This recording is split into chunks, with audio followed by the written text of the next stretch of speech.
సాటి మహిళల మీద ఇలాంటి వ్యాఖ్యలు చేయడాన్ని మేము తీవ్రంగా ఖండిస్తున్నాము.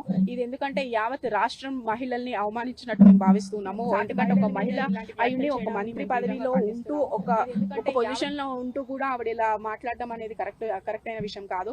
ఆవిడ ఎలా మాట్లాడుతున్నారంటే ఏదో ప్రత్యక్షంగా ఆవిడ కళ్ళ ముందు చూసినట్టు ఏదో డ్రగ్స్ అని చెప్పి రేవ్ పార్టీలు అని చెప్పి అలా సమంత గారి మీద కానీ రకుల్ ప్రీత్ సింగ్ మీద కానీ ఇలా చేసిన వ్యాఖ్యల్ని యావత్ రాష్ట్రం అంతా తెలంగాణ రాష్ట్ర మహిళలందరినీ కూడా అవమానించినట్టు మేము భావిస్తున్నాం. ఎందుకంటే ఈ రోజు వరకు సినీ ప్రముఖుల్ని ఈ రాజకీయ కోణంగా ఎప్పుడు కూడా సినీ ప్రముఖుల్ని మేము తీసుకురాలేదు. గత 10 సంవత్సరాలు కూడా మీరు చూసుకుని ఉంటే ఇట్లాంటి వ్యాఖ్యలు ఏ అపోజిషన్ లీడర్ మీద కూడా ఎవరు కూడా చేయలేదు.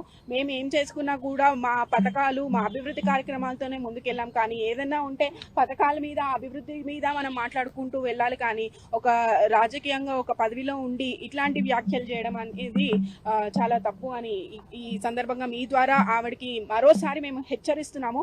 ఎందుకంటే ఇటువంటి వ్యాఖ్యలు ఆవిడ ఇమీడియట్ గా వెనక్కి తీసుకొని కేటీఆర్ గారికి బహిరంగ క్షమాపణ చెప్పాలి. మేము ఈ రోజు ఏసీపీ గారికి సిఐ గారికి కూడా ఫిర్యాదు ఇవ్వడం జరిగింది. దాని మీద కూడా వారు యాక్షన్ తీసుకుంటాము, లీగల్ గా ఎటువంటి యాక్షన్ తీసుకోవాలో వాళ్ళు తీసుకుంటామని చెప్పి ఒక ఎక్నాలజ్మెంట్ కూడా ఇచ్చారు.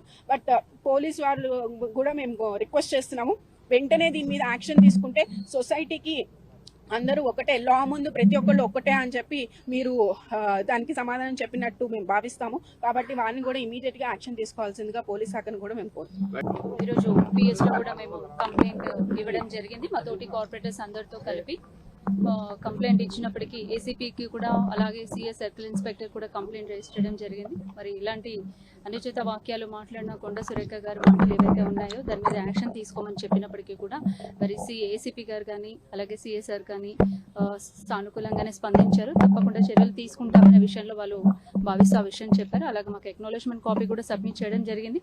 ఒక కపుల్ ఆఫ్ డేస్ అడిగారు. ఇప్పుడు సబ్మిట్ చేసిన కాపీస్ కూడా వాళ్ళ కోర్టుకి కూడా పంపించడం జరుగుతూ ఉంది. సో తక్షణమే చర్యలు తీసుకుంటామని కూడా చెప్పడం జరిగింది. Thank you.